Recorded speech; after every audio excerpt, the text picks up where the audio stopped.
Hi friends, అందరికీ నమస్కారం అండి. ఇప్పుడే అందిన వార్త రాష్ట్ర ప్రభుత్వ ఉద్యోగులకు సంబంధించిన నేడు తాజా సమాచారం అనమాట. ఈ వీడియోలో వచ్చి 2 నుంచి 3 అప్డేట్స్ అయితే రావడం జరిగిందండి. సో వివరాలు ఏంటనేది వీడియోలో తెలుసుకుందాం. వీడియోని చివరి వరకు చూడండి, స్కిప్ చేయకుండా పూర్తి ఇన్ఫర్మేషన్ అయితే అర్థమవుతుంది.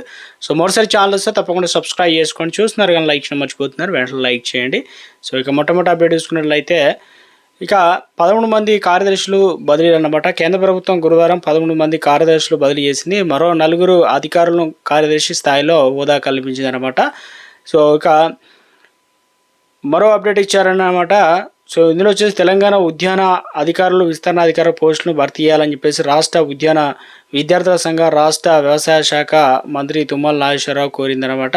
సో ఇందుకు సంబంధించి పోస్టులు భర్తీ చేయాలనే విధంగా ఒక అప్డేట్ అయితే ఇవ్వడం జరిగింది.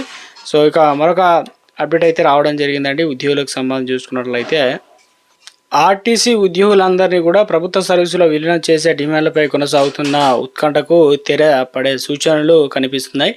ఇక ఈ విషయంలో ప్రభుత్వం ప్రాథమికంగా ఆలోచనలో ఉన్నట్టు తెలుస్తుందన్నమాట. ఇక ఇందులో భాగంగానే ఆగస్టు 3వ వారానికి ఇటు అటుగా గుర్తింపు కార్మిక సంఘాల ఎన్నికలు నిర్వహించనుంది. అంతిమంగా డిసెంబర్ 9వ తారీఖున ఆర్టీసీ ఉద్యోగుల విలీనంపైన కీలక ప్రకటన చేయనున్నట్లు విశ్వసనీయ సమాచారం.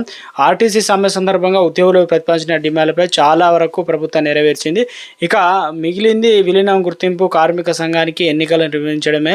సో ముందు ఎన్నికలు జరిపిన తర్వాత విలీనం చేపడతామని సర్కారు ఇప్పటికే ప్రకటించింది. ఈ క్రమంలో కీలకంగా మారిన ఎన్నికల నిర్వహణ నోడల్ అధికారి లేబర్ జాయింట్ కమిషనర్ సునీత అయితే నియమించిందనమాట. సో ఇందులో భాగంగా విలీన ప్రకటన, ఆర్టీసీ ఉద్యోగుల ప్రభుత్వం కలిపే ప్రక్రియ కదలికపై ఆగస్టులో గుర్తింపు ఎన్నికలు అయితే జరగబోతున్నట్లు ఒక అప్డేట్ అయితే ఇవ్వడం జరిగిందండి.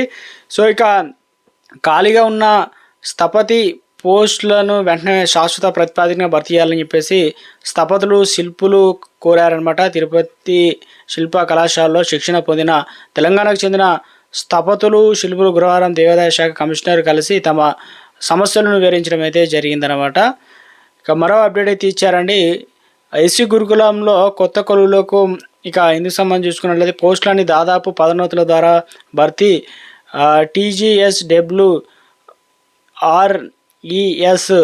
తాజా నిర్ణయం తీసుకుంది. ఉత్తర్వులు జారీ చేశారు. డిగ్రీ ప్రిన్సిపాల్ అదేవిధంగా గ్రేడ్ 2 ప్రిన్సిపల్ పోస్టుల భర్తీకి 100% పదోన్నతులు భర్తీ. ఇతర పోస్టులను గణనీయంగా డిఆర్ కోట తగ్గింపు. గురుకుల ఉద్యోగుల కోసం పైన నిరుద్యోగుల తీవ్ర నిరాశ అన్నమాట. ఎందుకంటే గురుకులంలో పోస్టుల కోసం ఎదురు చూసిన వారికి ఇక మంగళం పలికారనే విధంగా అప్డేట్ అయితే రావడం జరిగిందనమాట. భారీగా మారిన ఇంజనీరింగ్ ఆప్షన్లు అంటూ ఒక ఆర్టికల్ అయితే ఇచ్చారు. సో 2వ దశ సీట్లు కేటాయించిన సాంకేతిక విద్యా మండలిలో సో వివిధ బ్రాంచుల్లోనూ సీట్లు అలాగే మిగిలి ఉన్నాయని చెప్పేసి అప్డేట్ అయితే ఇచ్చారు. ఇక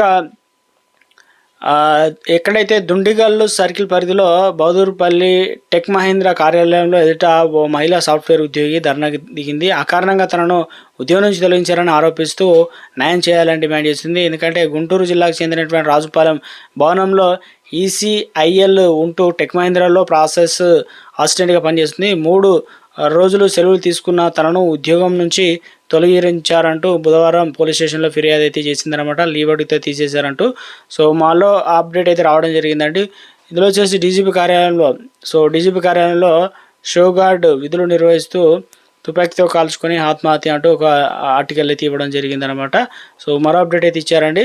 ఇందులో తెలంగాణ హైకోర్టు సంబంధించి జడ్జిల పదోన్నతుల నియామకాలు రాష్ట్ర మూలాలున్న న్యాయవాదులకు ప్రాధాన్యత ఇవ్వాలని తెలంగాణ హైకోర్టు అడ్వకేట్ అసోసియేషన్ విజ్ఞప్తి చేసింది. నియామకాల్లో సామాజిక న్యాయం, సమాన ప్రాతినిధ్యం సూత్రాలు పరిగణలోకి తీసుకోవాలని స్పష్టం చేసింది. అసోసియేషన్ ప్రెసిడెంట్ సుదర్శన్ రెడ్డి సో జడ్జిల పదోన్నతులు తెలంగాణకే పెద్దపీట అంటూ మరో అప్డేట్ అయితే రావడం జరిగిందనమాట. ఉద్యోగులకు సంబంధించి మరో అప్డేట్ ఇచ్చారండి. మంత్రికి తెలియకుండా విజిలెన్స్లో విచారణ అన్నమాట. ధాన్యం టెండర్లపై రద్దుపై విచారణ సీఎం ఆదేశాలు. మీడియాలో వచ్చే వరకు మంత్రి ఉత్తమ్ కుమార్కు తెలియదనే చర్చ. పౌర సరఫరాల శాఖ ఉన్నతాధికారులపై మంత్రి ఫైర్ అన్నమాట. తన శాఖ వ్యవహారంలో పత్రికల్లో చూసి తెలుసుకోవాల్సి వస్తుందంటూ సన్నిహితుల వద్ద ఆవేదన వ్యక్తం చేశారట.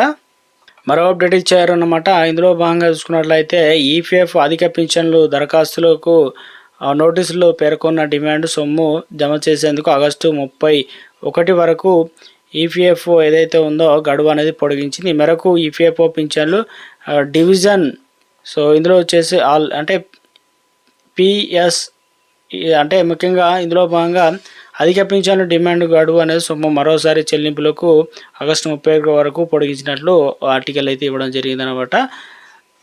మరో అప్డేట్ చూసుకున్నట్లయితే ఏ రాష్ట్రం లేని విధంగా 6 డిఎల్ పెండింగ్లో ఉన్నాయని ప్రభుత్వం పీఆర్సీని ప్రకటించి పెండింగ్లో డిఎల్ విడుదల చేయాలని స్టేట్ గవర్నమెంట్ పెన్షనర్ అసోసియేషన్ రాష్ట్ర అధ్యక్షుడు ఆర్వీని రాజేంద్ర డిమాండ్ చేశారు. బుధవారం కరీంనగర్లో అసోసియేషన్ కార్యాలయంలో జిల్లా శాఖ సమావేశం జరిగిందనమాట. ఈ సందర్భంగా ఆయన మాట్లాడడం అయితే జరిగింది. ప్రభుత్వం వెంటనే కూడా వాటన్నిటిని కూడా రిలీజ్ చేయాలని చెప్పేసి ప్రభుత్వాన్ని అయితే డిమాండ్ చేశారనమాట.